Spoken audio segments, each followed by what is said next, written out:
ABN Marathi news मध्ये आपल्या सर्वांचं स्वागत आहे। ताज्या बातम्यांसाठी एबीएन मराठी न्यूजला सबस्क्राइब। संघटनेचा अध्यक्ष अंगद जाधव तर इमारत व इतर बांधकाम कामगार मंडळामध्ये मोठ्या प्रमाणात न भूत न भविष्य असा भ्रष्टाचार सातत्यानं होत आहे। ह्या महामंडळामध्ये 68,000 कोटी शिल्लक 68,000 कोटी शिल्लक रक्कम राहिलेलं, त्या रकमेवरती ह्या राजकर्त्याने एक मोठ्या प्रमाणात भांडी वाटप नावाच्या खाली आणि साहित्य सुरक्षा संच व अत्यावश्यक संच या नावाच्या खाली 13,000 कोटीचा असे 13,000 कोटीचे 2 असे टेंडर वाटप करून आतल्यात अंतर्गत त्यांनी आपल्या पाहुण्याला वगैरे नातेवाईकाला टेंडर पद्धतीनं टेंडर काढून ही वाटप प्रक्रिया करून शासनाला 26,000 कोटीला शासनाने मातीत घातलेलं आहे। तर सातत्याने आम्ही बोगस बांधकाम कामगार संदर्भात आम्ही अनेक प्रकारचे निवेदन कामगार मंत्री आकाश कुंडलकर साहेब, मुख्यमंत्री एकनाथ शिंदे साहेब असताना त्यांच्याकडे निवेदन दिले। तर वेळोवेळी इमारत इतर बांधकाम कामगार मंडळाचे सचिव विवेक कुंभार साहेब यांनी या निवेदनाची दखल घेऊन भांडी वाटप ज्या ठिकाणी भ्रष्टाचार होत होता त्या ठिकाणी आळा घालण्यासाठी एक नवीन पद्धती अवलंबण्यात आणलेली आहे त्यांनी। तर ऑनलाईनमध्ये त्यांनी अपॉइंटमेंट लेटर काढून त्या बांधकाम कामगाराचं एक भांडी घरोपयोगी संच देण्याची त्या ठिकाणी व्यवस्था केली। मात्र काही दलाल वाटप करणारे दलाल एजंट यांनी काय केले की तू बोगस बांधकाम कामगार आहे, तू खरा बांधकाम कामगार आहे का, तू बोगस कामगार आहे, तुझ्यावर आम्ही गुन्हा दाखल करतो, मग आम्हाला 600 रुपये दे, 1000 रुपये दे, तर तुला आम्ही भांडी विकत देऊ।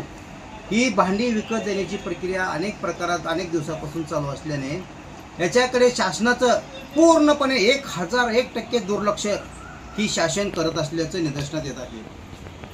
ह्या दलालाने तुमचा मोबाईल घेऊन भांडी वाटपच्या गोडाऊनमध्ये यायचं नाही। तुम्ही खोटे किंवा खरे कामगार हे ठरवणारे कोण? ज्या नोंदणी अधिकाऱ्यांनी त्यांना कार्ड दिलंय तर तो नोंदणी अधिकारी ठरवल हा कामगार खरा आहे किंवा खोटा आहे। मात्र ह्या भडवे दलालाने तू खोटा खरा कामगार ठरवण्याचा अधिकाऱ्यांना दिला नाही। संबंधित ह्यांच्यावरती योग्य ते कारवाई करण्यासंदर्भात अँटी करप्शन ब्युरो या ठिकाणी चौगुले साहेब म्हणून आलेले आहेत। त्या संदर्भात आम्ही एक काल निवेदन दिलेलं आहे, कलेक्टर एक निवेदन दिलं आहे, सहाय्यक कामगार आयुक्तांना एक की बाबा आम्ही बोगसगिरीला आळा घालण्यासाठी अहोरात्र परिश्रम करून ही बोगसगिरी कशी बंद होईल यांना सातत्याने आम्ही प्रयत्न करतो।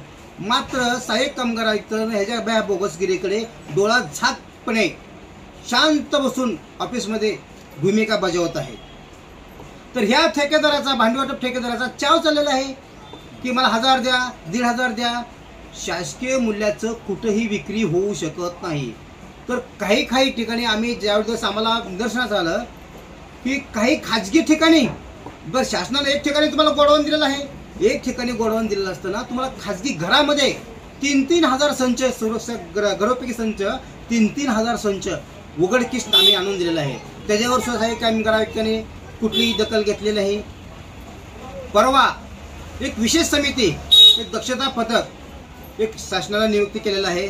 त्या दक्षता पथकानं सोलापूरमध्ये येऊन जी बोगसगिरी जे खोटे दाखले आहेत, आता ह्याच्यामध्ये 6 जणांवर फक्त त्यांनी 6 जणांवरती गुन्हा दाखल केलेला आहे की ह्याच्यामध्ये बाबा खोटे की 6 जणच खोटे कसं, परंतु माझ्याकडे लिस्ट आहे 568 कामगाराची की ह्याच्यामध्ये कमीत कमी 10 ते 12 कोटीपर्यंतचा जो खर्च आहे की प्रत्येकाने 2,34,000 असं बेकायदेशीर एकाचं 45 असेल तर त्या दाखल्यावरती त्या आधार कार्डावरती खाडाखोड करून त्याचं वय 51 ते 60 कसं दाखवता येईल असं ऑफिसमधील कर्मचारी आणि ही दलाल एजंटगिरी भडवे एजंटगिरी दलाल जे आहेत ना, तर ह्यांनी ह्याच्यामध्ये खोटे नाटक करून ह्याच्यामध्ये 568 जणांचा मृत्यू क्लेम दिलेला आहे। त्याच्यामध्ये शंका घ्यायला काय हरकत नाही की 568 जी 2,34,000 ज्या लाभार्थीला दिलेला आहे त्याची सखोल चौकशी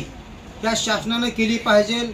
आणि जोपर्यंत शासन ह्या 568 बोगसगिरी याच्यामध्ये किती आहे. जे खऱ्या कामगाराला न्याय मिळत असेल तर आम्ही खऱ्या कामगारासंदर्भातला आम्ही त्याच्याशी इश्यू आहे. परंतु ह्याच्यामध्ये जर बोगस कोण कोण आढळत असतील, फक्त 6 जण त्यातमध्ये शासनाला जाऊन की शासनाची दिशाभूल किंवा समाजाची दिशाभूल करणे हा ह्याच्या आमच्या घटनेच्या नियमबाह्य आहे. मात्र 568 जणांची सखोल चौकशी जोपर्यंत शासन करत नाही तोपर्यंत संघर्ष कामगार संघटना, महाराष्ट्र राज्य कृती बांधकाम कामगार आणि न्याय हक्क संघर्ष समिती तर्फे आम्ही गप बसणार नाही. एवढं बोलून मी